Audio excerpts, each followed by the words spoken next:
Alors avec les disques d'or tu y es bien ya solo mais ça bat bazo ba disque d'or mais ça Young Man déjà qui désolé héritier Watana le kuta m'a bien na yoki on na zu tante mais on a concentré sur le message Tara Nzembo a immortalisé deux grands icônes ya mboka na biso entre autres Papa Luambo Makiadi na Madilu System. On a yo selon yo nan nazo remener kasi ba mission yo sina Afrique. Mais Mobutu te fallait pour pas aigle. Yenda o mené. Ah, on mené. Yenda pena o mené au top. Yenda o mené. C'était plagiat peut-être la zui son ya mutu. La tche malobananga et puis na binzembe komiyanga. Il a immortalisé. Il fallait que ça plagiat dans la banzembe belé à succès. So a besoin ça plagiat na nzembo na yemoko. A plagiat a super nzembo loka ba liputa atiga son na sali maloba mususu.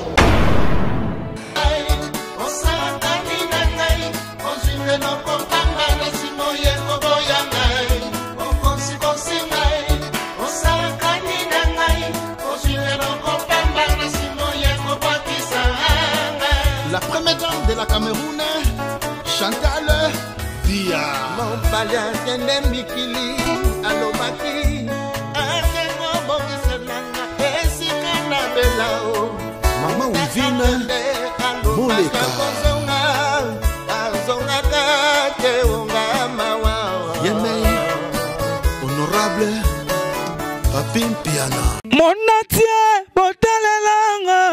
Congo température, ya maman Rosette la fleur, Nadambu.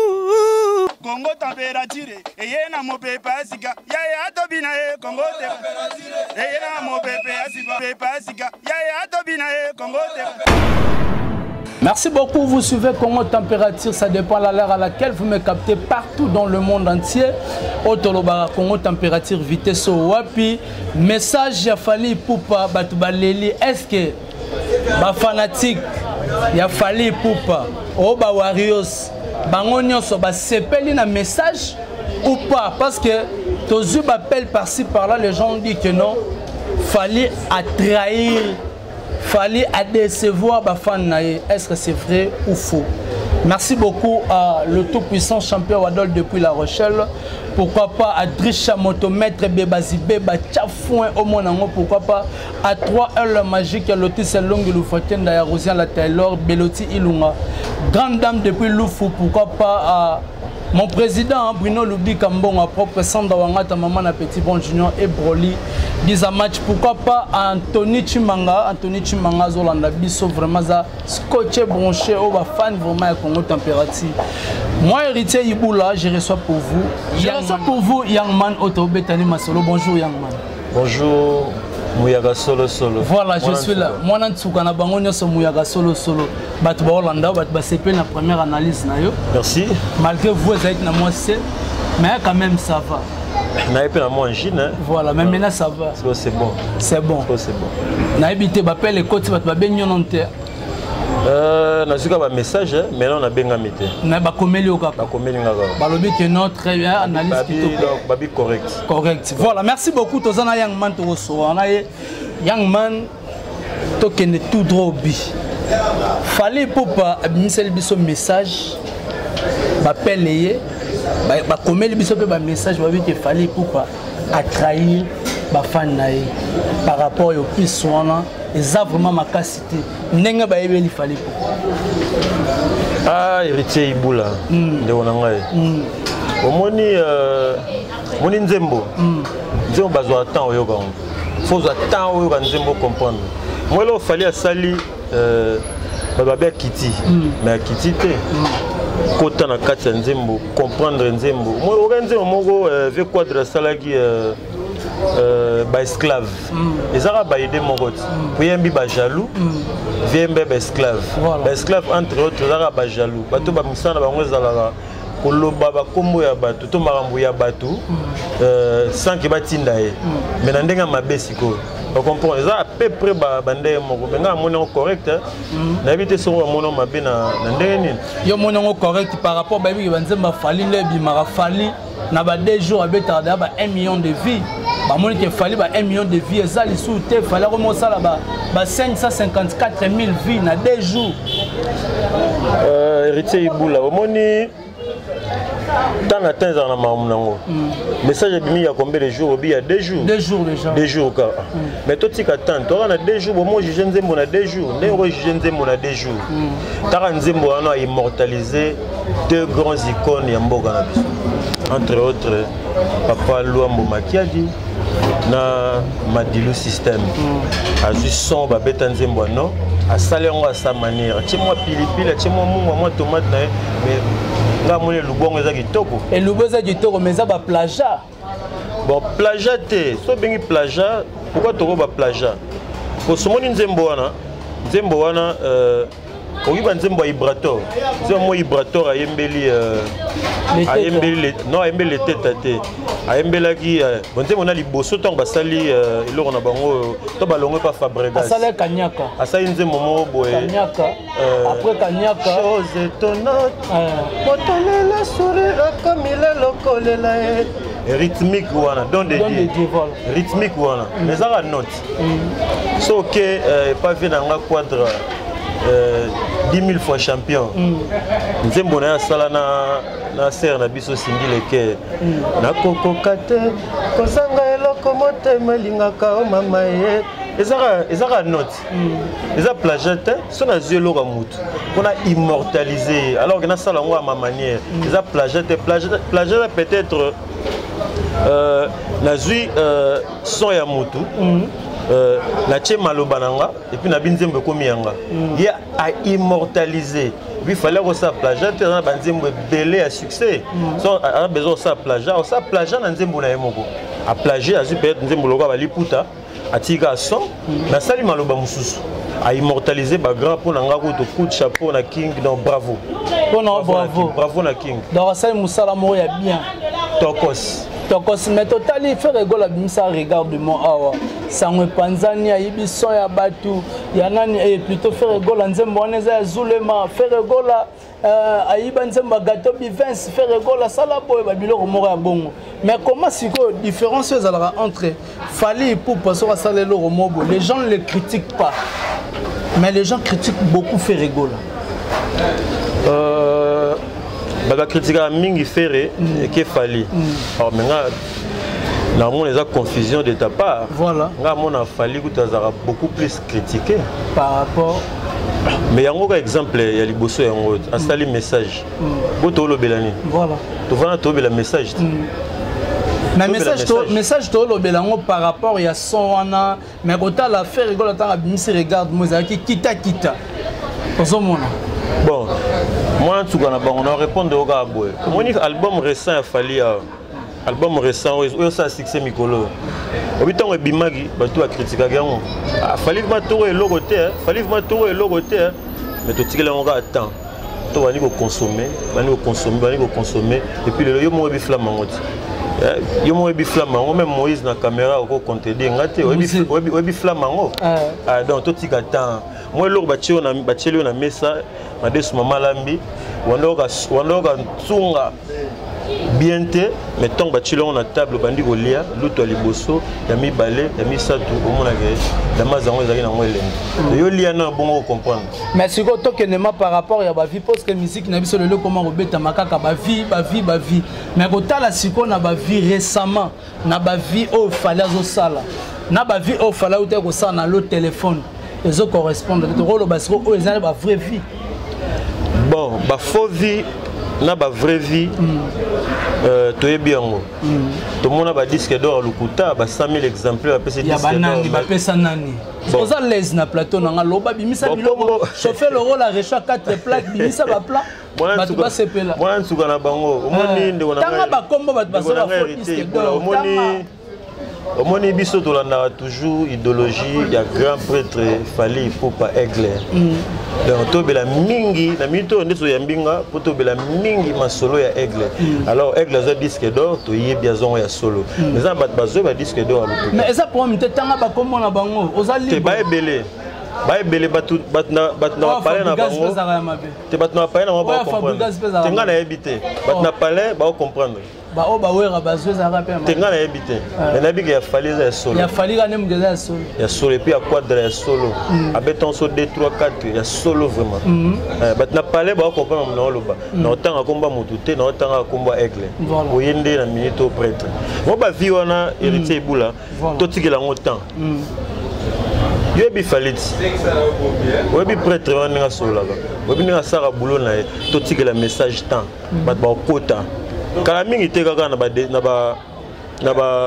ba fin du mois awa yo mona ba bar tout ba télé tout les ara message mais quand la message na clip fali habillement azongisi bat vraiment na belle époque message ni fala nga pesa na population bon moni azongisi bat la belle époque moi musique non abeti musique à bakulutu voilà incarné pour na bango bakulutu banda batandeni ba ki sa pantalon na CFST ba est toujours likolo tant abeti musique à bakulutu faut la taper pour ya bakulutu bref yandi moi bref ça non va ça qui relaxa batuke non mais oui époque tala continuer bande ezaki boy est-ce que young man déjà yo qui désolé héritier watana lukuta mabena na yo ki on na zu tante mais on a concentré mingi na message on a concentré tout na message on a concentré na message mingi na message est-ce que musique na biso vraiment ndengeza ko évoluer lelo ikomi ka batu ya oyo ba ko lingaka batu oyo bata oyo ba olinga tezani bon omoni ndeti ngana mélomane fan ya fali mais na mélomane mais on a tout mais sauf que désolé les boss live wata non na yoki yango te voilà non na yoki non du temps yoka na yoki ozobe bimi boy na boy mais nga personnellement na téléphone na ngeza te na beaucoup plus na message donc na yoka ngo moi trop ekota pour vendre mais sur ekota e fanda kotala omoni musique oyo ba biso ba ola accepter musique to kota fala ela biso musique world fala beti musique world mais total il fallait pour à se référer ce qu'on a belle époque à Beteli Souba. Bon, moni world wana. World poto kendango a hôtel quelque part. On va le bayar moko so muta kei a komi. Fozo so ko komi, on komi, fozo ngape na source. Kwa baloba mi fali boyna fala betara musique mindele. Azongi na source na son mais so tali son. Azuka musique mais so tali son. Orchestration, arrangement, il y a un world. Voilà. Il y a un world. Voilà. Mais si vous avez un world, vous avez ma structure et orchestre. Mais là, tout le monde on critique Fali, que Fali, les musiciens, Fali, Fali, tout d'abord, il fait promotion de lui-même, pas de son, mais pas de ses musiciens. Rôle c'est ça. Bon, bateau balobango, mon antuka na bango, moni fallait un ordre à Fali. Avant ça l'orchestre, Azari déjà Fali pour DiCaprio, Soda na rata quartier latin, Azari déjà Fali. Alors tant il y a ça les mouvements, il y a un temps sous les gars la TV pour commissara, bandicien na. Monsieur Robert Tardian l'orchestre Fali. Fallait ça y bana. Fallait que le bara i et Panzani mokili mobile. Alors bon bah frontarandé médias. Ba frontara média ba misale la ba promotion bango moko o fali ayemo ro ki na Stade de France ba pese guitare na e a beti concert a besoin de musicien mais so ka za besoin ba pembe na e ko za besoin équipe mais yemoko a se produisa pas na moi na Monaco. Dans Monaco, ben invita il est toute seule avec sa guitare à s'exprimer, à mettre moi 2, 3, 4 chansons et puis c'est bon. Donc bon, bah mais ça ande bon, il y a ça bon sauter. Il y a pas ça bon des chances. Mais là moi ba différence, moi toi papa ba divergence c'est ça que total là faire ego la koto kuna nga bimisa ba musicien na yo ba musicien bazo palola parce que pour venir fallait autos en confinement na ba musicien partir poto. Il y a 4 musiciens au fala pesa ibanzemo. Je peux citer le nom Junior Mutukwa, Tozu Nathan, Tozu Boloyang, Tozu sous-chef à télé. Na 4 personnes non, fala pe bon banzemo, ba bimis na banzemo bon. Et que banzemo sans impact. Héritier Ibula. Oui, l'orchestre le roi OK Jazz. Oui, OK Jazz a Monsieur Belé. Monsieur Bagé Belé. Il y a Papa Joski, John Poi, Samangwana, Ndombo Petum, Belé. Mais so taliba ba na tenga ba ba banaki ba bana poane. Kwa na posa e banati. so leader apesi nzembo abundi pena amipesi asali nyonso akosala po nzembo yebana po yepe kombo etekama donc fallait aza so na temps wana te azwa Nathan na leka na TVT Nathan de mobali aza artiste de so atie nzembo fala nda nzembo na ye moko kwa promouvoir yango fallait ça pesa bango chance abeti bango basala minene bato beta Bercy so fongole motema te amema bango Bercy azoka mission na poto ba ebele ba mission non obeti pe lisola Bercy kotala to mona ba mission belé ba kina kobeta ba grande salle au mona te musicien tel a épaté mais na Bercy a fallu tout le monde a dit ambiance on a été que musicien moi a fallu a épaté na kata en plein concert parce que héritier lui computer robeta lisola héritier na kata wenye musique à maison mais héritier bima ma casse na concert à Zénith héritier au sentiment que notre public bazo sepela na star Miss Star na bango muyaka solo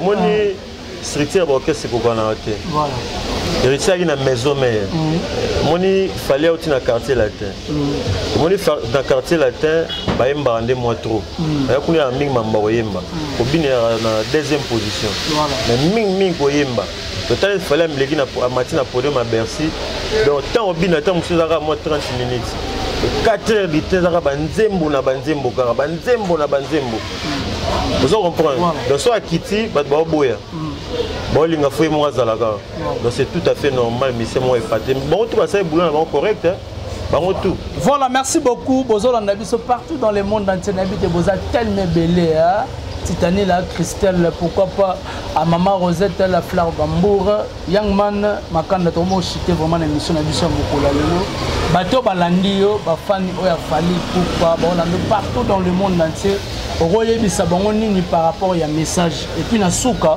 parce que bato belé ba discuter fallait immortaliser Madilu système nani Lombo Matiadi peut-être banze mo pe bato ba bossa na mo ke Young Man na sinana bato yepe ya mo ba voix pe za la bien a CP sabiso na mo loko wana ya vie le tumba na loko wana Madilu système na mo souka na mo tchoke sala de bato balandio ba kolo bani bon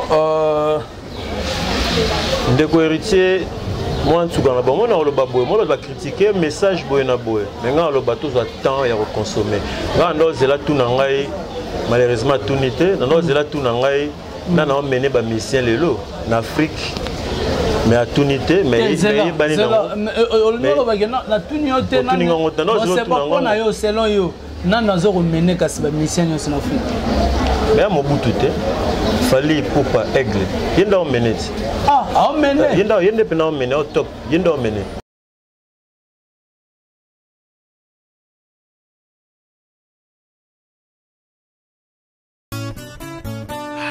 Oasis, une belle dame, la beauté du Paris. Tabou Fatou. Na Paris, grand prêtre, Bando Martin.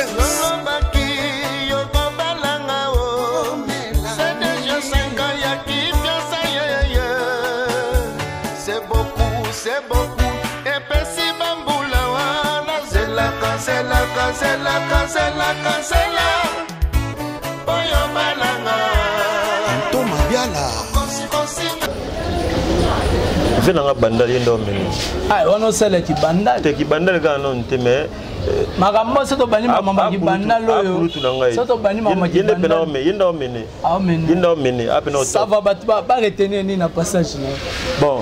Ba consommer mingi message. Alors si on lance un message moko mais quoi ça un message fallait amici message là on lance un message et pas naé voilà attends occasion ya boya para te na iko ta l'émission bravo l'artiste donc sali boulot na kitoko Denis Tingai boye artiste donc yo mayo za prêtre yo zo top mais boulot na yo kitoko donc kenda mata likolo vraiment na CP moto ya fali e mata oya bango sani e kitarate ah bino liba moto ya mission so ekita ba ko tamba le père était voilà ba remercier prêtre fait mata ba remerciement na bana vite fait na pesi merci à Liboso na Moïse na caméra na yo moko héritier Ibula mona ntuka na bango ya solo na pesi Master ngai Taki Rigen Mbote Sika Ali na bien oyoka na pesi vient nga Christian Venanga Christian Kodia Mbote Belé. Avec Christian Kodia. Na pesi Mbote Belé. Na pesi Mbote na Gigi Kabuya. Beau-frère Nangai. Na pesi Mbote na Alain qui parle à Bouchon. Ah mais c'est Bouchon, Yamba Mbote Kulutu. Voilà. Na pesi Mbote na ndeko mo boire tout na pesi Mbote mais qui maga. Te Luka Mboma te. Adrisha motomètre. Adrisha motomètre. Mbote sikozali makanda zolia te.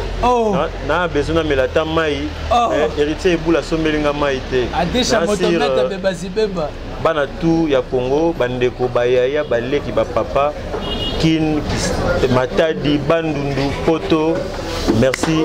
Numéro contact plus 243 425 477 56 30. On a contact nanga ya WhatsApp. Bon message nangai. Merci, à la prochaine occasion. Bien. Ciao. Voilà, merci beaucoup. C'était là Alain Makanda, Alain Makanda Young Man et plutôt Young Man Makanda. Donc on a Alain qui parle à Bouchon. Après c'est Bambo en tout cas tu yamba qui peut sur la part vraiment il a fallu pour moi je dis merci à maman Rosette la fleur d'Ambou. Pourquoi pas le tout puissant champion Wadol. Merci beaucoup à Adrisha motomètre bebazi beba tchafouin au monde à Londres lelo à bêtiment tourne na France on a la mon famille belle famille ça la moi bien pourquoi pas toi elle magique à l'hôtel Saint-Long et le Fatenda et à Rosa la Taylor merci beaucoup à Beloti une grande dame na Katalufu Bruno Lubika Mbongo ya propre Sandra Wangata maman na petit bon junior et Broly Bizamatch merci beaucoup à Isaac Monganga papa na Benol merci beaucoup na musée na sima caméra pourquoi pas na Hervé Bossitampen et Tolomo ya mobile téléma donc tout mon ami Soti Nzambe azongi nanu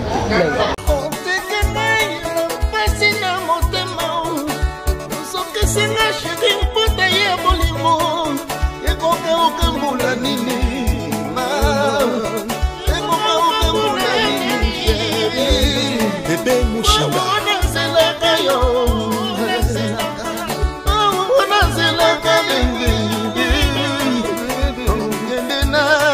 David Tété Evelyne Libota mère des orphelins chocolat chaud la grande dame du Congo Mamissa Lemfoka Songa baby Songa baby Ana katingai akende Eko songa Koya koka matanga Ame mangana mikili Konfibre Libela na libela Promettre famille Famille manelako Moulanini mon belingo kenene ikomelanga soni na mawa abendena ye Génie Malonda choisi matata akangana ye pasina mawa nazelaka son excellence Milk Shake Mandungu Namikili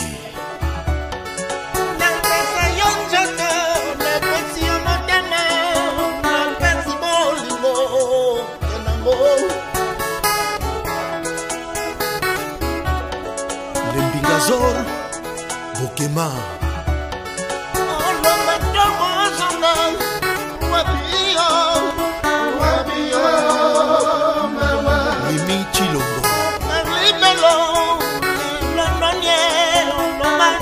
songa kamatangai tokende na sambwe nakini oyo Bodian Valérie de Bundes Maître Baina très fort Maître John Mwana Motetela azalaka mulungu te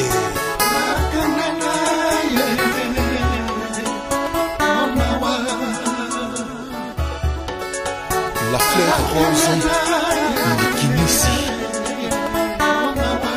Jacques Ngimbi Mokonza Acne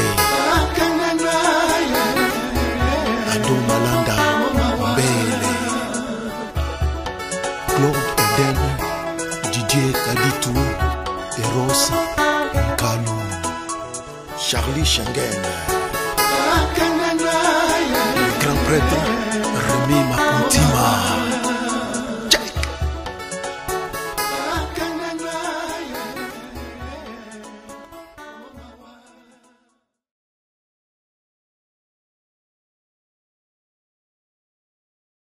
Mon atier, botalelanga, Congo température, ya maman Rosette la fleur, nadambu. Congo température, eye na mo pepe asika, ya tobina e Congo température, eye na mo pepe asika, ya tobina e Congo température.